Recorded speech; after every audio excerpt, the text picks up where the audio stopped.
All right, everyone. Welcome once again to the Faces of Business. I am your host, Damon Pistolka, and I am so excited today because with me, I have none other than Dr. Alyssa Rodriguez, the State Director of the Manufacturing Extension Partnership in Alaska.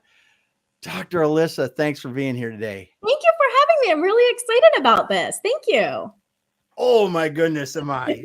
I am so excited because, you guys are doing great things in Alaska. Kurt Anderson and I were able to go up there earlier this year and work with some manufacturers up there. And I thought, man, we have to have you on the Faces of Business and talk about what's happening in Alaska manufacturing, the state of Alaskan manufacturing, and just get your perspective on it. Yeah, I'm excited to share. Yeah, there's a lot happening up here. There's a lot that Alaska and manufacturing kind of need in terms of direction and opportunity, and just being able to take advantage of those opportunities that we have in our state and in the nation. Super cool. Well, like we always want to do in the Faces of Business is I'd like to understand, how did you get to being the director of the Alaska MEP? Yeah. I, I should begin by David Copperfield, and I was born, but I'll spare you all of that. That's awesome. So it's kind of been an interesting and very, kind of nonlinear path. I actually started in forestry and forest management, and just really loved economics. Went from economics in natural resources to, had family in Alaska, wanted to move up here, found a position in labor economics, and actually spent over a decade in labor economics. Mm-hmm. And through working with people and I gave a ton of presentations. It was one of my favorite things to do, was to just have undivided opportunity to talk about data with people. Nothing like a captive audience for your data nerding. But with talking to folks, really saw how much people wanted help with their economy. It was great to be able to share the information with them. But from that lens, you really have to just be objective. And this is the data, this is what it is, and stop there. And I really wanted to be able to go that next step with them. And so, my spouse encouraged me to go ahead and, take a leap, take a risk, and try to see what could I do in economic development, and could that be a field where I could provide some value and help people? Because at the end of the day, that's what I wanted to do, was to be able to help people, through economics and through purposeful and intentional economic development. So I went and worked for the state in economic development, and through that kind of learned about the MEP, and at some point actually reached out to some of the other MEP directors to say, hey, what is this thing? Like, what is the point of it? What should it do? From an economic development perspective, how can I engage? And then an opportunity arose fairly shortly thereafter that the MEP in Alaska was kind of finding a new home, and the university had applied for it. And when I found out about that, I was pretty intrigued. And I had run the Made in Alaska program at the state. I had overseen that. And so in the state of Alaska, oh man, I should have had something with the logo on it handy. But there we have a little mother bear and cub logo. And Mm-hmm. that means that a product was made at least 51% in the state. And so that's how you know, if you're in Alaska, that you're buying kind of the genuine Alaska made product. We also have, it's called Silver Hand. And so that little logo is an oval with a silver hand in it. And that means that it is a native made piece of art, or, something of that nature. And so, yeah, I'd had that exposure to manufactured products, and I really got to start digging into what did we make here? We don't, it's a very small percent of our economy that's actually in manufacturing. And even when you count seafood processing, it's still pretty small. And so I hadn't had the opportunity before that to really dig in to understand, what do we make here? Who are the people who make things? And so that was really fascinating and exciting for me. And again, spouse encouraged me to, take a leap and try my hand at this program. And I did a lot of research to try and understand, what had happened with manufacturing in the past. why would it be different, seeing that it was with the university now? And did I think that I could have a positive impact on manufacturing in Alaska through this program? And at the end of the day, we said, yeah, I think I can. And so that's why I came over. And I started the same day the program started, on July 1st, 2019. And really went about trying to figure out how can we help grow manufacturing in Alaska. And have been working hard at answering that question ever since. Yeah. That's cool. And I was looking at your history and going through that. Your data background has to be really, really interesting, because you saw this beforehand. You saw the overall economy of the state of Alaska. You saw how much all the different pieces of it were.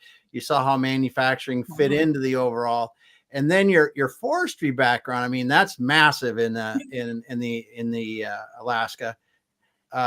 But what was when you started to look at Alaskan manufacturing, what was the first thing you went, wow, I didn't realize that at all? That's a cool question. I really think it was the diversity.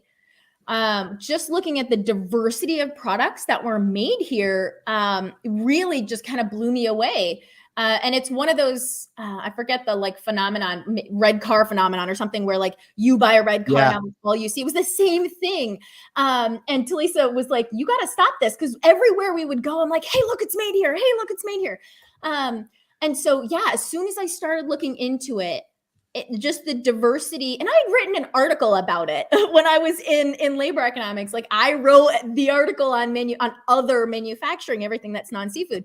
So you would have thought that I would have understood through writing that article just how diverse the product lines were.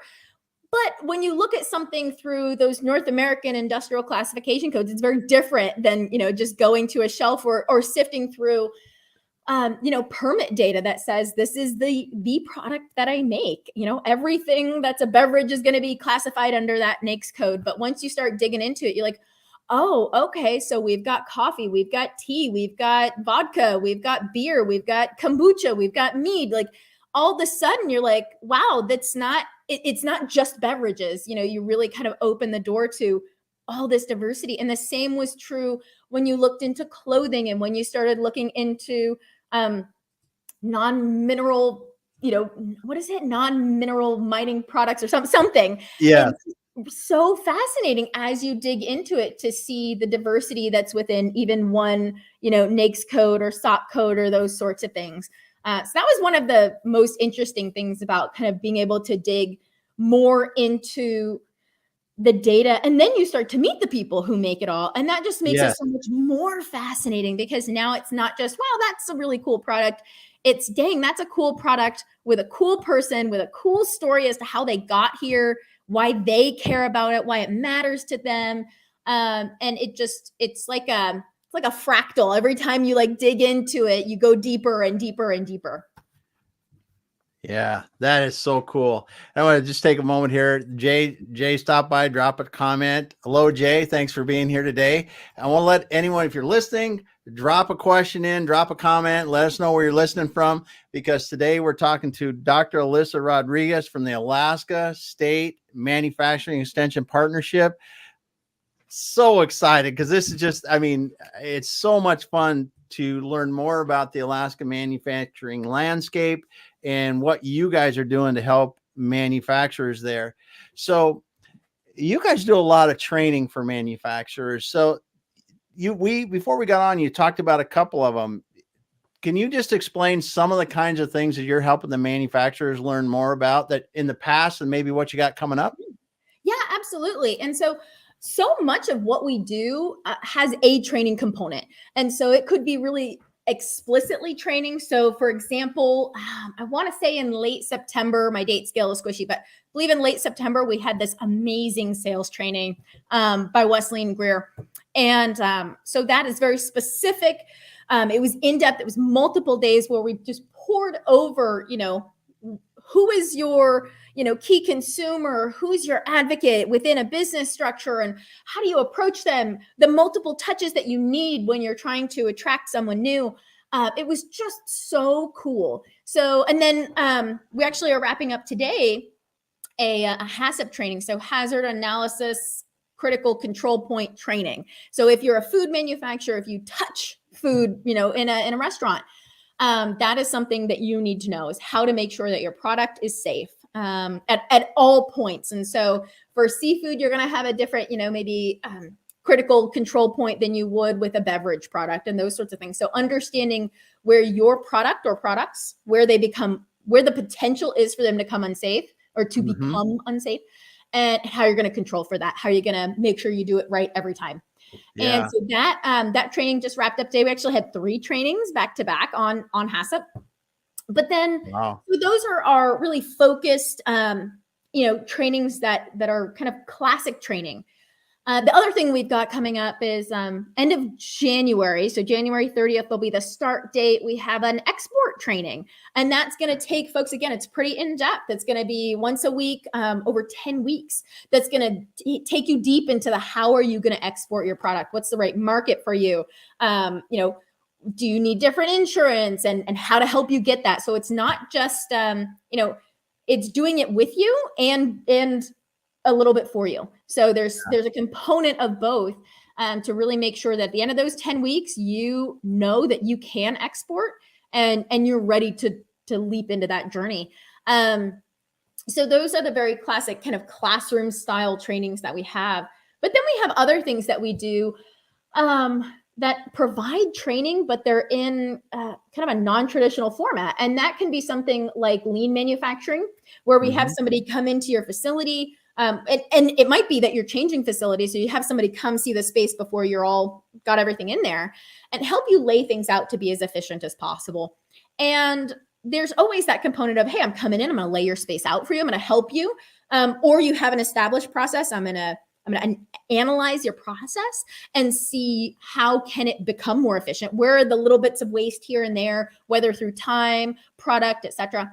But there's also a component of giving you those tools. So it's not just, hey, this, you took 22 steps, you can turn that into 5, but it's helping you to be able to see your own processes through the lens of being more efficient and that lean manufacturing, 5S, etc. So that's another way that there's a training component kind of built into a lot of what we do. We do the same when it comes to e-commerce. There's a component of, you need a website. And so, you need a website, you don't have time, we're going to do it for you. But then you need to know, what's the messaging that you're putting out? Who is your key consumer and how are you going to reach them? You can outsource all of that, but it is going to be so much better if you can be more engaged, if you can speak to who you know is your key consumer, if you can put that time in to figure that out. And that's a training component. And it might not feel like you're being trained because it's just a deep conversation about you and your product and your consumer, but it is. At the end of the day, it's training. Yeah. Yeah, that's so cool. And that's the thing that I think about as you talk with the MEPs across the US, and you guys are actually, I think you guys lead a lot of the places in the US because you have to be a little more innovative because of the geography that you cover across Alaska. Is how do we engage these people that aren't going to be able, we're not in a metropolitan area where we got 10 million people. You guys really have to understand how to get training delivered across the wide geographic area that people value and people will want to come to.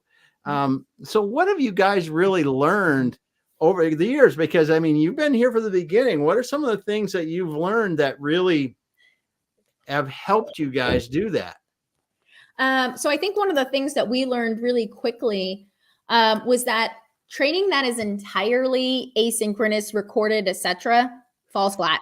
That was one of the very first lessons we learned. Is we created a program that was entirely asynchronous. You sign up, you take it, watch it on your own time. We thought it'll be great. And it was, I think, just classic. Like, I don't know why I thought it would resonate with other people, because I can barely say, oh, there's this training I want to watch. I'm going to make the time for it. I struggle with that. So why would busy business owners just why would they do that? It's way more engaging to be able to do something live, even if you're not in the same room, but to be able to do it live and have that conversation and back and forth. We learned very quickly that that was the way to do it. And even though we are really dispersed geographically, we humans are humans. Humans be humanin, and we want connection. We want to get together, Mhm. and so to the extent possible, we try to provide those opportunities around the state. And as we came out of COVID, more and more people wanted to have opportunities to get Mhm. together. So that was a big learning curve, was just how are we going to deliver content? And then what was missing? What was not being addressed or provided, by other organizations, or just by happenstance, it kind of never happened. One of those is networking. Our manufacturers don't have a space to go that is for manufacturers, and they Yeah. want that. We hear it over and over and over again. And so that's something else. We actually, I think it's today. I think there's a veterans, it is a veterans networking event in Anchorage, Alaska tonight from 6 to 9 p.m. at the BP Energy Center for all of those Anchorage manufacturers that are listening. So Nice. we're trying to create more opportunities for people to just get together. There's so much benefit that comes from knowing other people in your industry and making those connections. I can't tell you how many products we have up here that are proof of that are these collaborations that you're like, oh, I had no idea the people from Wild Scoops Ice Cream knew the people from, this coffee place or this brewery, but their products are together now. Yeah. And so they do. And that would not have happened if two people hadn't met. Yeah. And so that's something that we're really working on are those networking pieces. Yeah, and I think too, across the US, the MEPs are really working on that as well. Aren't some of them starting to put together some sort of network or some kind of way to Ooh. share that? Because I mean, really, we've heard this before from other companies trying to nearshore, onshore their product, reshore their products. It's like one of my hardest things for us to reshore products is I don't know that I've got a manufacturer what I need right down the street. Yeah. Oh yeah, absolutely. And that is, we have great examples of other states that are really doing a bang up job of getting people together. And usually it comes down to having a few folks who are in the business community who are really passionate about it as well. And so you've got these passionate people in the MEP, passionate people in the community, and they come together and they're really able to kind of co-create something that benefits the whole ecosystem. So yeah, it's absolutely something that folks are trying to do more and more of across the nation. Yeah. Yeah, and you have some great people out in the communities there, and it really, you can see when you're there how they're engaged with the community, with the economic development people, with the manufacturers, and really leading that charge for the Alaska MEP. What are some of the things that you really get excited about as you see your people meeting more and more manufacturers in Alaska? Oh man. So there's a lot of things. I mean, I think one of the most fulfilling things about it is the individual successes. Those, when you talk to somebody and you had a project with them, or you have an ongoing project with them, and when they share the impact of that on them personally, that is just one of the most gratifying things, to know that you had some small role, your team, whatever it was, had a small role in helping someone's dream come true. Like, these are their babies. They're passionate about tea. They're passionate about their product. And that's one of the most awesome things to see is when you've helped somebody succeed. We've got someone, and I believe she's working with Kurt, and she might be working with you as well. But Ashley Latagard from Tilt a Curl, that's one of the coolest stories, and just came from a chance meeting, and then learned that she had this cool product that she was kind of playing around with. And from that initial conversation, she's had, I think, 7 iterations. She's gotten engineering help, design help. We're doing a prototyping run. She's got a website built and getting ready. I mean, she is going to be manufacturing a product that will be purchased around the world, that's new, that's innovative. And it is so cool to have been able to see her and her product grow and to have been any small part of helping someone's dream that they just thought, maybe I could do this someday. And yeah, darn right you can. And we're gonna help you do it. So that's one of the coolest things, is to be a part of that. And the other thing that's really exciting is just looking at, you mentioned that Alaska is different. We are really isolated from, like a supply chain perspective. And so to see some of these kind of bigger, I hate to say intractable, but really long-term issues that have kind of plagued Alaska's economy, to see those issues and to be able to hopefully move the needle, to be able to take on projects that are going to benefit, one person at a time, but also dig in and say, what are the bigger problems that are getting in people's ways? What are those problems that everybody shares? And how might the MEP play some sort of role in moving the needle towards making that problem better for everyone, not just one at a time. Mm-hmm. Those are really cool opportunities too. That is. Now, obviously communication's gotten easier, but do you think that technology is really helping with some of that supply chain, with the remoteness, to be able to get the products a little easier, even if the time doesn't change? What do you see? Is that helping? I would say, with my, albeit limited experience, I would say the short answer has to be yes. I mean, Alaska is still such a young state. Our infrastructure, we have very little, road and, infrastructure and things like that. And so when you think about the opportunities that technology affords us, from software, to be able to pull a bunch of, logistics companies together, or a bunch of, trucking companies together, and then use software to maximize who's going where and how can we connect. That's awesome. On the other side, you've got remote communities, say, only accessible by air. Winter is going to be awful to try and access them, and somebody needs medicine, like very basic human needs. And now, rather than try and risk a really dangerous flight, on a plane, on a helicopter, et cetera, to try and get someone in, you can do something like that potentially on a drone. And so I think you'd have a hard time saying no, that technology hasn't had a positive impact. There's still so much further to go, because that drone to get, medicine into somebody is going to be just terribly expensive. So it's not a solution for those perpetual problems that we have, but there are definitely opportunities that I think technology is affording us to help people have a better quality of life, to get products moved around the state better. And that's one of the things that I think that we're, I don't want to say banking on, but that we are really taking a hard look at, is how are things different now?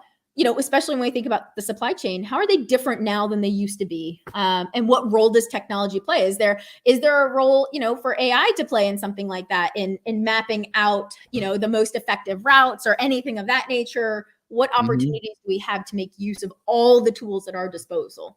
And not just us at the MEP, but everybody that we work with. Yeah. So what are some of the things that are happening in manufacturing? I mean, you guys just finished up the national convention here not so long ago. And what are some of the things you see happening in manufacturing across the United States that you think is really going to impact Alaskan manufacturers? Wow, that's a great question. I mean, I think there's a big question mark about AI, which I mentioned before. What impact will that have? What opportunities are afforded?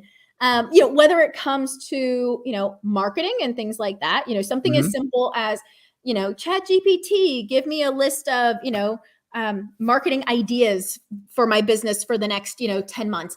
That's going to save somebody a ton of time if they just don't have to sit down and think like, oh, what should my themes be? So it can be something as simple as that. Or something as complex as, I want to use this to model all these different things and give me this, really intricate output from a supply chain perspective or, logistics perspective. It can really run the gamut, I think. So those are some of the things, or I should say one of the things that I think I'm hoping that the next conference will really dig into that more and how are other MEPs and manufacturers utilizing those tools. I think one of the two biggest things I think that are going to impact Alaska are supply chain and workforce development. Oh yeah. And, supply chain's interesting, again, just because I don't want to belabor that one too much, but it's been a long-term problem in Alaska just due to our isolation and lack of infrastructure. So we got some federal funds to work on supply chain as a nation, and that also affords us an opportunity to really take a hard look at Alaska individually. But on workforce development, I was presenting about the silver tsunami, for a decade, and we are, there should be no surprise about the fact that we have a shrinking working age population. We knew it was coming, but how are we going to handle that? Because by and large, I would love to know what other states saw that coming and were like, we're jumping on it, and now they're cruising, they're golden, they worked their plan. But we didn't, we saw that it was coming, and we, did a little this, a little that. But most of our manufacturers are in a place where workforce is really tight. It's hard to get.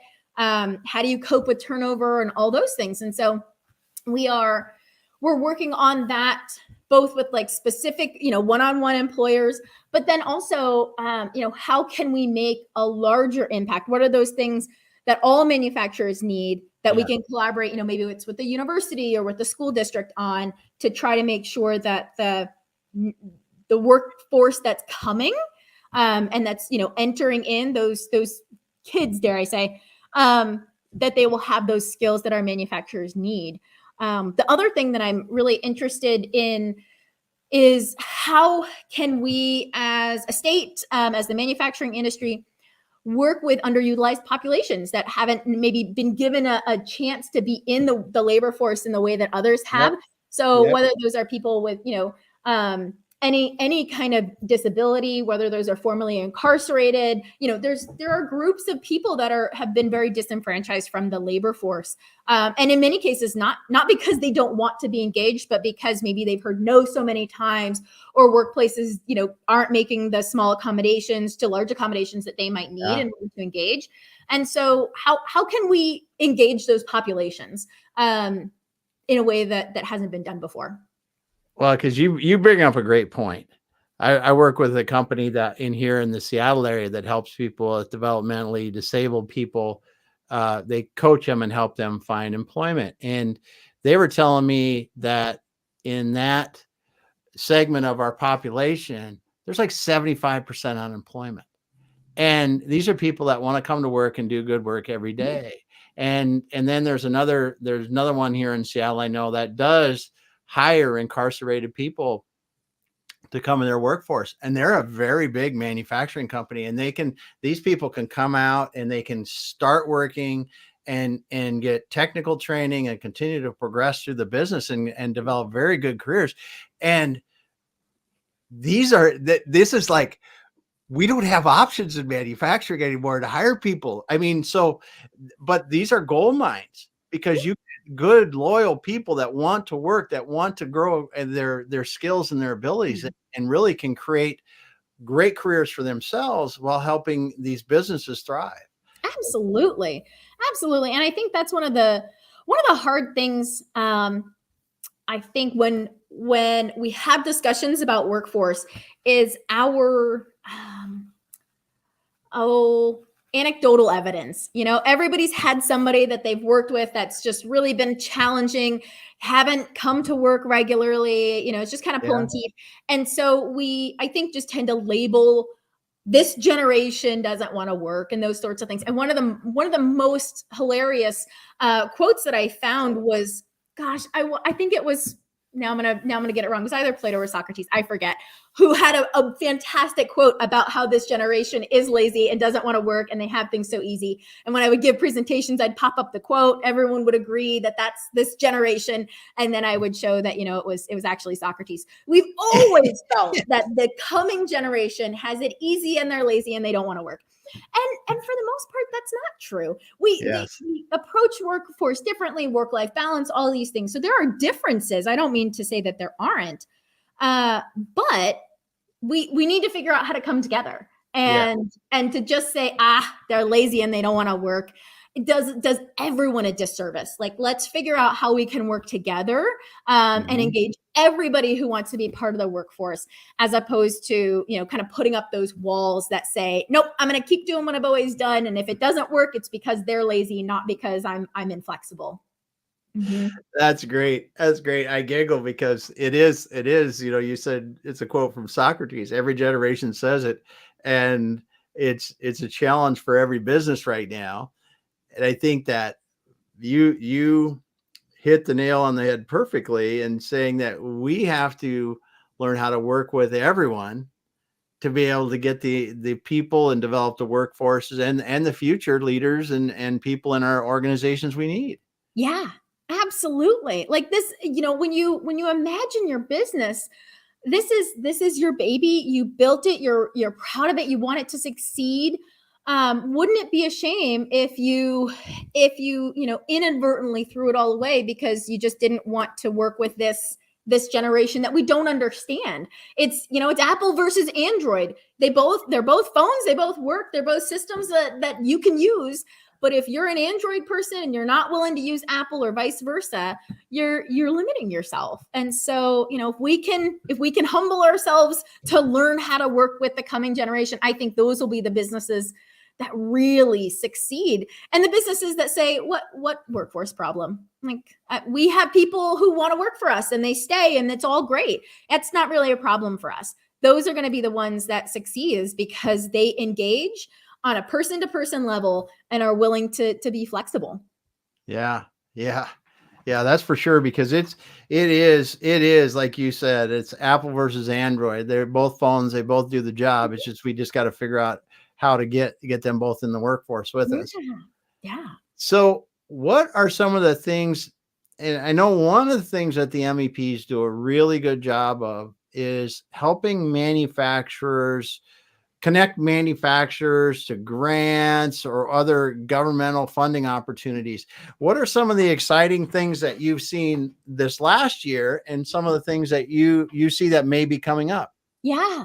So there's a handful of things. One of the cool things that is a really great opportunity is for help with supplier scouting. And it's called supplier scouting, but if you've got a thing that you make and you need something that goes into that, we can help you with that. And Nice. it's actually through the CHIPS Act and everything that all MEPs are providing this service at no cost. And so, we worked with a local utility company, wasn't even a manufacturer, to try and help them find a variety of items that they needed to meet the Buy America, Build America Act. And so we've got the ability to connect with manufacturers across the US to try to find a product that somebody needs, or find somebody who can make the product for them if they've got something that they need that's different. Whether it's trying to connect and get cans and bottles when that's in short supply, or those sorts of things. So that's something that we provide. It's free because of a grant. But you don't even have to apply for it. You just come and ask us, like, hey, I need help finding something. Now, what is that program again? I want to make sure we. Yeah. So, I would just call it supplier scouting. Supplier scouting. Okay. Supply chain optimization, all those sorts of things. So every MEP's got this, where if you need something, or even if you want to tell the world, I make fiber optic cable, you can go tell your MEP, hey, I make fiber optic cable. Do you know what opportunities are out there for me? And they can plug you in and say, yeah, I have 500 people that have reached out and say they need fiber optic cable. So, who do you want me to connect you with? So that's a really great opportunity. And the idea of it is that we're going to build that U.S. capacity to manufacture more and more, and kind of rebuild what has been lost over the years. The things that we've got coming up, I mentioned the export training that we have. Well, our state recently got a small export grant. And so it provides reimbursable grants for all sorts of activities related to export. Whether you want your website translated, you want to take a training on export, you want to go to a trade show that includes an international market, all sorts of things can be included if they're tied back to international trade and export. And then we have, and I think a lot of states have this, we have something called incumbent worker training grants. And they're vastly underutilized in our state. I don't know about others, but if you've got workers and you need to get them trained in something, it could be sales, it could be lean manufacturing, it could be a very wide variety of things. You can apply for these incumbent worker training grants. And there's match required, but it depends on the size of your business. Yeah. And yeah, you put together a plan with the grant worker, and it's an amazing resource that not a lot of people know about, that allows you to reinvest back into your workforce, which is something that we have a ton of evidence that contributes to retention. So you want to retain your people, there's grants to help you do it. That's cool. I mean, like I said, you just named off several things that could help the manufacturers in Alaska and any other state. Honestly, go to your MEP. There's one in every 50 states and Puerto Rico too, correct? Yeah. And you can get this kind of help. And like you said, the supplier scouting alone could be not just you can find what you need, other people might be able to find you. Yeah. That's a great. This incumbent worker training, I think there's so much missed opportunity there, because it's something that you're going to have to train people anyway. Yes. And you can go and potentially get part of those costs offset and maybe let you train more people. Mm-hmm. Just so much good stuff that happens around that. And that's one of the things that I didn't realize when I was running manufacturing companies, that A, the MEPs were there, but B, the amount of opportunities for you and the MEP to partner with these funding chances that you have to be able to offset some costs that allows you to move your business forward farther and faster, because you're not footing the entire bill. And we get the benefit on the backside as people have jobs, more tax, all kinds of things that helps in our communities, in our country. Yep. Yeah. So cool. Yes. So cool. Yeah, it doesn't take me much to get fired up about manufacturing. That's for sure. Because it is so, this comes to my fun questions, because we're going to get close to time here before you know it. But I got to ask these, because we are talking about Alaskan manufacturing. So what is the coolest, absolutely coolest thing you've seen made in Alaska? Oh my gosh, that is so hard. That would be like, can I have a handful instead of one? Yeah, give me a handful. Give me some examples, because I want people to understand. Yeah. So I think one of the most unexpected things that we manufacture, there's two that I think are really unexpected. Unless you've been around Alaskan manufacturing, economic development for a while. One would be rocket fuel couplings. And that was one of the coolest things that I learned about. And so it's literally the thing that's providing fuel. And then as the rocket detaches, they decouple. Super critical. And I had no idea that we were manufacturing rocket parts in Alaska. One of the other coolest things, and maybe most unexpected, is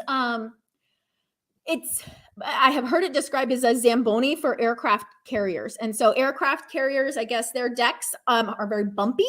Yeah. And they have these little, almost like ball bearings that'll come detached over time. And so rather than having a person out there in kind of a dangerous position cleaning that, there's a machine that can clean that. And we manufacture them here in Alaska. And not only can it do that, it has a lot of other applications. And so they've really branched out in terms of, local governments can use them for cleaning all sorts of things and reducing overall maintenance costs long-term for those reasons. But I think I want to say our airport here might even use it, because one of the most costly things about a parking garage is shutting it down to clean a floor. And so with this, you're doing it way faster and much more efficiently. And so they're actually losing a lot less revenue when they have to stop things to clean up. And so it's just a really cool product that's made here.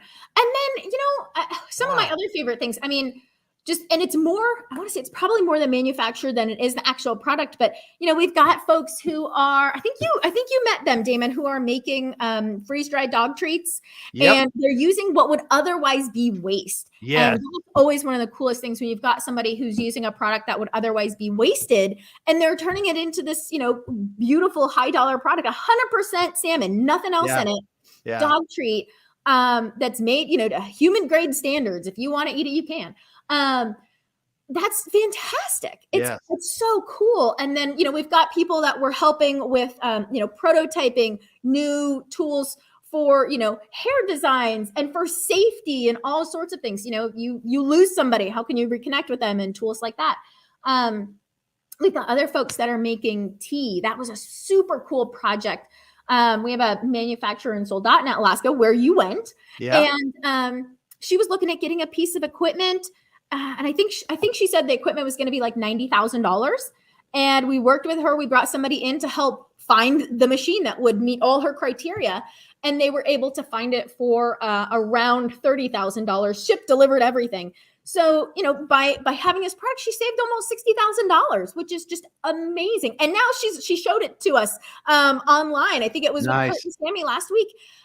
These beautiful pyramid tea bags that are just so like beautiful and high end. The tea's delicious, and the whole friggin' thing's compostable. Just throw it in your compost. And wow. So just so cool. And then we've got other folks who are doing more with salmon. We've got other freeze-dried dog treats. We do a lot of dog stuff. We like our dogs. So yes. We've got other folks that are doing, different types of Alaskan, using the skin of the salmon to make dog treats. Super cool clothing that gets shipped around the world, like to Antarctica. Somebody's going on an expedition. They're bringing Alaska made clothing. Just so much. And then the other things that are part of like Alaskan native culture that are made here, different clothing items, earrings, all sorts of cool stuff. We've got somebody else who uses entirely recycled plastic. His dream is to use plastic that's recovered from the ocean. And he makes boards out of them, essentially, like 2x4s and those sorts of things. And right now they're making picnic tables out of it. But anything make a 2x4, like you use a 2x4 and you could use this. And that's equally just amazing that we've got someone in Alaska that's doing that, that's taking our plastic and making something useful out of it. Yeah. It's amazing. And in the innovative products, using the materials that are there. I mean, it's just so cool to see some of the things that people are making. And then, when Kurt and I were there, when we visited the machine shop, I should have remembered the name, but I don't. Latest technology. Yeah. Yep. Latest technology you'll see anywhere in the world, right there. Yep. And explaining how this thing is going to run virtually lights out as much as it needs to run, and just matching those two things together with the ingenuity and the innovation of the people in Alaska, and then the technology is so cool. Yeah. So cool. Yeah. So it's fascinating. What are the things about Alaska manufacturers that help you and your team just get up in the morning? I mean, because there's a lot of challenges. Yeah. I would say that their passion is contagious, and typically what we find when we work with people, the tea manufacturing, got into it because they're passionate about tea and about like sustainability and all those sorts of things, not because she gets super jazzed to find a piece of equipment, and can't wait to research all that. And so getting to play a role in something that someone else is so passionate about is so fascinating and fun. And it is the passion of the manufacturers that I think is what gets us up and feeling like we're making a difference, that people have been so willing to share the outcomes of the projects. That's been really awesome. And, when you go into a place, I was in Costco the other day and saw, Steam Dot has a cold brew coffee product, and it went from being in the refrigerated section to on the shelf because they got a food safety test, and the challenge study was all great. and their product is safe to be on the shelf without being refrigerated. And that is awesome. I mean, I'm taking pictures of it and texting it to people because I'm so excited to see that growth for them and all the doors that opens up, and to know the people who that's going to impact is super, super fun. And that it ripples, being able to have that kind of labor, Department of Labor workforce development, economic development lens to see that this is one manufacturer and this is what's going great for them. But I see how that's going to impact the farmers that Megan's going to work with and who are going to be able to grow more of their product and sell it to her, or the folks that SteamDot's going to employ now that they wouldn't have before. And it might be 1 or 2 jobs, but those are real people. They're real people who, live on the other side of town, who have a job now that might not have if we hadn't done this project. And that's awesome. It's so, so cool.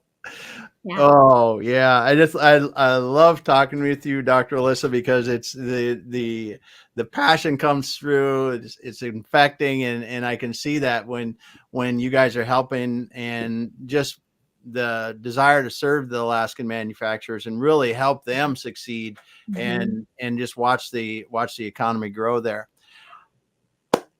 We're winding up, and it's so much fun talking to you. I want to thank you. James Kunkel stopped by and said yes. James, that guy knows coatings. I'll just say that. I don't even know enough about coatings to do it, but James is the king of coatings, and he's been doing a live stream podcast for a long time about it, and it's really, really interesting, But Dr. Alyssa, I want to thank you for being here today and just letting us know what's happening in Alaska manufacturing and what's happening with the Alaska Manufacturing Extension Partnership, or the Alaska MEP. Thank you so much for being here. Thank you for having me. Yeah, I really appreciated a chance to get to come and chat with you and share. And it's been a lot of fun. Thank you so much. Awesome. Well, it's been great to have you and learn so much today. Now, if you've been listening to this and you don't want to learn more about the Alaska manufacturing and the Alaska MEP and learn more about it from Dr. Alyssa, go back to the beginning of this thing, this broadcast, and check it out, because there's a lot of good stuff in here. And I'm going to tell you, you are going to want to come to Alaska. You are going to want to see some of these manufacturers in action, because they are making some cool stuff. Thanks everyone for being here today. We'll be back again. Dr. Alyssa, just hang out for a moment and we'll finish up after we're shut down here.